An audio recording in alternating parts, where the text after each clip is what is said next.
Very good morning, my dear students. Welcome to your Hindi class.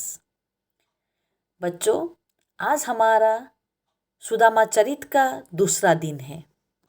आज है 21 नवंबर. आज का टॉपिक है सुदामा चरित. ये आज डे 2 है. पेज नंबर है बच्चों 67. लास्ट क्लास में भी मैंने 67 ही कराया था. पहला दो पैराग्राफ, 2 स्टेंजा. आज मैं उसके पीछे वाला मैं कराने जा रही हूँ, जो कि पेज नंबर 67 में है. बच्चों, आज मैं एक्सप्लेनेशन करूँगी, क्योंकि आज रिकॉर्डेड क्लास से आप रीडिंग कर नहीं पाएंगे आज, और वोकेबुलरी का आज जानकारी आपको प्राप्त होगी. ढेर सारे नए हैं. डेली लर्निंग आउटकम में बच्चों, आपको आज इस लेसन के इस पोइट्री के पिछले हिस्से को पढ़ने के बाद आपको सच्ची मित्रता की बारे में पता चलेगा, और नए नए शब्द की आने के वजह से आपके शब्द भंडार में वृद्धि होगी. बच्चों, आगे देखिए. सबसे पहले मैं कराने जा रही हूँ आपको लास्ट क्लास में जो हो गया था उसका रिकेप कराने जा रही हूँ. रिकेप के लिए मैंने कुछ प्रश्नों को रखा है, कुछ प्रश्नोत्तरी को रखा है, जो आप आज तो दे नहीं पाएंगे, लेकिन आप जानकारी रखिए. जिस दिन हमारा लाइव क्लास होगा उस दिन मैं इसको रिपीट करूँगी. चलो बच्चों, पहला क्वेश्चन है, पगा का अर्थ क्या है. दूसरा क्वेश्चन है, ग्राम का पर्यायवाची शब्द क्या है. तीसरा है, सुदामा के पैर क्यों छिल गए थे. फोर्थ है, श्री कृष्ण ने भाभी किसे कहा था. बच्चों, ये 4 क्वेश्चन से जो मैं बाद में आपको लाइव क्लास के दौरान में पूछूंगी, जो कि इस चैप्टर का जो पढ़ाया हुआ अंक से मैंने लिया था. नेक्स्ट बच्चों, आज जो पार्ट में कराऊंगी वो है, जैसे कि ये फर्स्ट स्टेंजा जो है, फर्स्ट पैराग्राफ जो है, ये मैं करा चुकी हूँ, और दूसरा जो है ये भी मैं करा चुकी हूँ. आज मैं कराने जा रही हूँ ये छोटा सा तीसरा, और अंत का ये फोर्थ स्टेंजा में आज कराने जा रही हूँ. बच्चों, सुदामा चरित का मतलब है बच्चों, सुदामा जो कि श्री कृष्ण भगवान के मित्र थे, उनके नाम पर ये कथा है, ये कहानी है, जिसको पोएट्री के आकार में यहाँ पर नरोत्तम दास जी ने लिखा है. इससे पहले जहाँ तक हुआ है वहाँ आपने ये जाना था. मैं थोड़ा रिकेप कराने जा रही हूँ आपको बच्चों. इसमें जो पहला वाला हिस्सा में हुआ था कि सुदामा, दरअसल सुदामा स्कूल के उनके चाइल्डहुड फ्रेंड थे, स्कूल के ज़माने के उनके दोस्त थे. तो वो जब शिक्षा समाप्त करके, गुरुकुल का शिक्षा समाप्त करके जब वो लोग अपने अपने घरों में चले, तो श्री कृष्ण चले गए द्वारका में, और सुदामा अपने घर में आ गए. उसके बाद उन लोगों ने श्री सुदामा ने अपने गृहस्थ जीवन शुरू किया, लेकिन सुदामा बहुत गरीब थे. इसीलिए सुदामा हर समय कृष्ण की बातें कहा करते थे. तो श्री कृष्ण की पत्नी ने एक बार कहा कि क्यों ना आप जाके अपने मित्र से आप थोड़ा सा मदद लीजिए. तो अपने पत्नी, पहले तो उन्होंने मना कर दिया था, लेकिन पत्नी के समझाने पर वो श्री कृष्ण के पास मदद के लिए चले जाते हैं. और वहाँ जाने के बाद उन्होंने जो महल उनका था, भव्य महल था, ये सब देखकर वो महल के सामने रहकर वो आश्चर्य में खड़े थे. द्वारपाल ने उनको पूछा कि क्या चाहिए. उसके बाद उन्होंने कहा कि मैं श्री कृष्ण से मिलना चाहता हूँ. तो ये सब तो श्री कृष्ण ने, मेरा नाम सुदामा है, और द्वारपाल ने सुदामा के जो बुरी हालत, कपड़े लत्ते से लेकर जो बुरा हालत था वो पूरा देखा, और श्री कृष्ण के जाकर इनको खबर दी.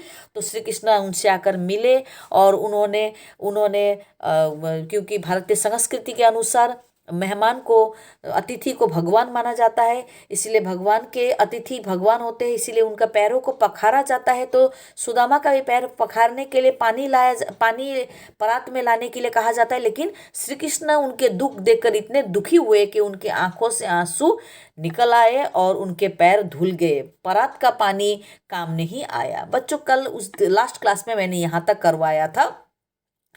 आज मैं कराने जा रही हूँ यहाँ से, कछु भाभी हमको दियो, सो तुम काहे न देत, चापी पोटरी काख में रहे कहो के ही है तू. श्री कृष्ण दरअसल श्री कृष्ण के लिए कुछ भेंट लेकर आए थे सुदामा। लेकिन वो जब उनका भव्य उनका जो इतना वैभव देखा, श्री कृष्ण का इतना वैभव देखा, तो उन्होंने उनके पत्नी के द्वारा दिया हुआ चावल की जो पोटली था वो उन्होंने नहीं निकाला। उनको बहुत अपने आप को हीन समझ रहे थे कि ऐसा चावल का छोटा सा पोटली में श्री कृष्ण को क्यों दूं, क्योंकि वो तो इतने वैभवशाली है, और उनको शर्म आ रही थी, उनको संकोच हो रहा था। तो इसीलिए उन्होंने उसको अपने उस पोटली को, चावल बंधे हुए पोटली को अपने काख में छुपाकर उन्होंने रखा था। तो श्री कृष्ण ने उस चीज़ को वो भाप गए, और उस सिचुएशन को, उस समय को उन्होंने हल्का करने के लिए, उन्होंने मजाक करते हुए, उन्होंने उनको इजी कराने के लिए सुदामा को श्री कृष्ण ने कहा कि कछु भाभी हमको दियो, भाभी ने जरूर हमारे लिए कुछ भेजा है, सो तुम काहे न देत, तुम मुझे क्यों वो देते नहीं हो, वो भेंट भाभी ने मेरे लिए जो भेजा है वो क्यों नहीं देते हो। चापी पोटरी काख में, यानी चापी माने छुपा कर, पोटरी माने पोटली, काख का मतलब है बगल में, यानी यहाँ हाथ के निचले वाले हिस्से में, बगल में, काख में दबा के रहे कहो के ही हेतु, क्यों रखा हुआ है, कारण बताओ। हेतु का मतलब है बच्चों कारण, क्यों तुमने ये छुपाकर अपने बगल में छुपाकर रखा है, भाभी ने जरूर मेरे लिए कुछ भेजा होगा, लेकिन क्यों छुपाकर रखा है।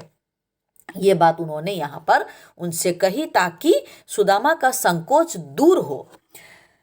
आगे यहाँ उन्होंने एक छोटी सी उनका एक यहाँ पर ये हास्य रस है बच्चों, इस पैराग्राफ में, ये स्टेंजा में हास्य रस समा हुआ है, यानी 9 रसों में से एक रस से हास्य यहाँ पर ये बताया गया है।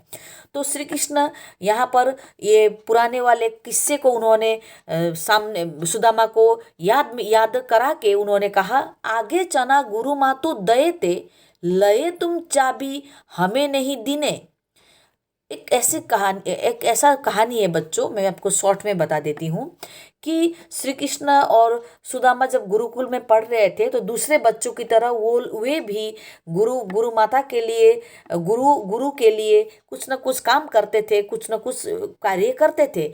तो एक बार क्या हुआ, लकड़ी लाने गए थे, लकड़ी लाने जाने पर गुरु माता ने जाने से पहले सारे बच्चों को चने दिए थे, चने खाने के लिए चने दिए थे। तो वो चना लेकर वो लोग जंगल में गए। जंगल में जाने के बाद वहाँ पर बारिश हुई, और बारिश होने के बाद श्री कृष्ण सुदामा एक पेड़ पर चढ़ गए, और उसने क्या किया, श्री कृष्ण ने क्या गुरु माता द्वारा दिया गए सारे चने को खा गए थे, चबा गए थे। तो इसके बाद सुदामा ने कहा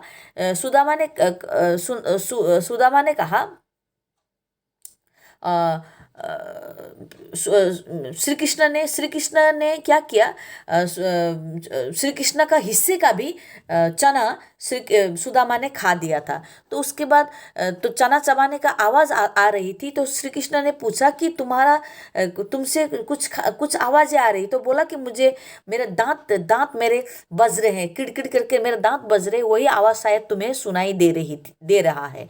और सुदामा ने ये बात कहते हुए सारा चना वो खा देते हैं।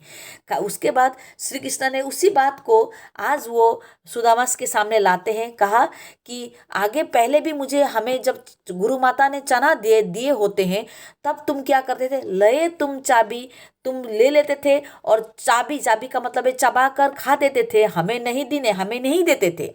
श्याम कहो मुस्कुराए सुदामा सो, श्याम मुस्कुराते हुए, श्याम माने श्री कृष्ण, कहो का मतलब कहते हैं, मुस्काए का मतलब मुस्कुराते हुए, सुदामा सो यानी सुदामा से, चोरी की बान में हो जू प्रवीणे, यानी तुम यानी सुदामा चोरी करने के बान का मतलब है आदत में है जू प्रवीण, यानी चोरी करने की आदत में तुम बहुत ही प्रवीण का मतलब है चतुर हो, तुम बहुत चतुर है, चोरी की आदत तुम्हारा पहले भी था, आज भी है, इसीलिए तो तुमने भाभी के द्वारा दिया गए चने को चावल को तुम नहीं दे रहे हो मुझे। पोटरी काख में चापी रहे तुम, अपने पोटली जिसमें बांध कर तुम लाए हो चावल, वो तुम अपने काख में दबाकर छुपाकर रख रहे हो। खोलत नहीं सुधारस भीने, तुम खोल नहीं रहे हो। सुधा का मतलब है अमृत, रस का मतलब है अमृत रूपी रस, अमृत को रस माना गया है, अमृत को रस कहा गया है।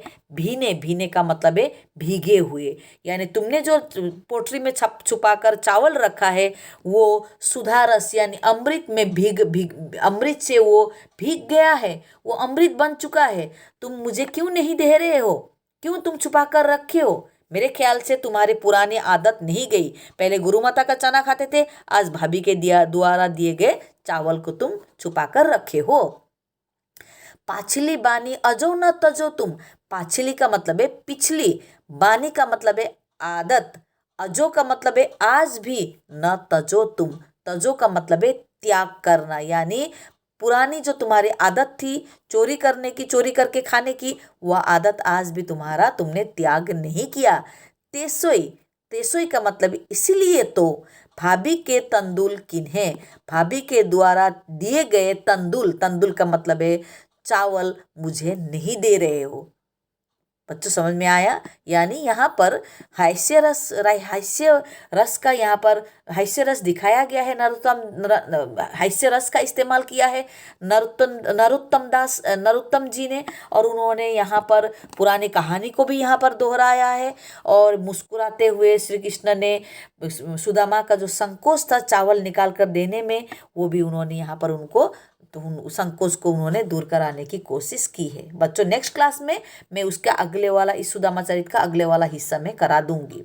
न्यू वर्ड्स में बच्चों मैंने यहाँ पर रखा है आज करुणानिधि, मुस्काई और पोट्री।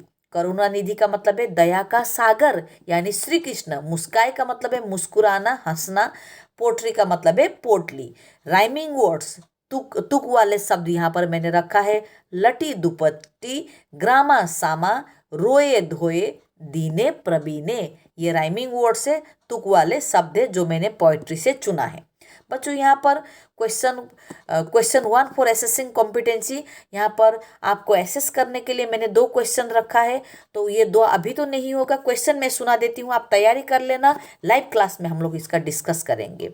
क्वेश्चन है आप कैसे व्यक्ति के साथ मित्रता करना चाहेंगे, यानी बच्चों आपका पर्सनल लाइफ से रिलेटेड है कि आप कैसे व्यक्ति के साथ आप दोस्ती करना चाहते हैं, लेकिन सुदामा चरित पाठ के आधार पर आपको बताना होगा। उसके बाद बच्चों क्वेश्चन 2 फॉर एसेसिंग कॉम्पिटेंसी, यहाँ पर बच्चों जैसे मैंने तुक वाले शब्द राइमिंग वर्ड्स मैंने ढूंढ कर लिखा है, ऐसे पोइट्री में ढेर सारे राइमिंग वर्ड से आपको कुछ शब्दों को खोजना है और आपको लिखना है। ठीक है बच्चों। उसके बाद होमवर्क है बच्चों, मैक सेंटेंस दिया है मैंने, 2 वर्ड्स दिए हैं मैंने, उन 2 वर्ड्स का आप मैक सेंटेंस बनाकर मुझे दे दीजिएगा।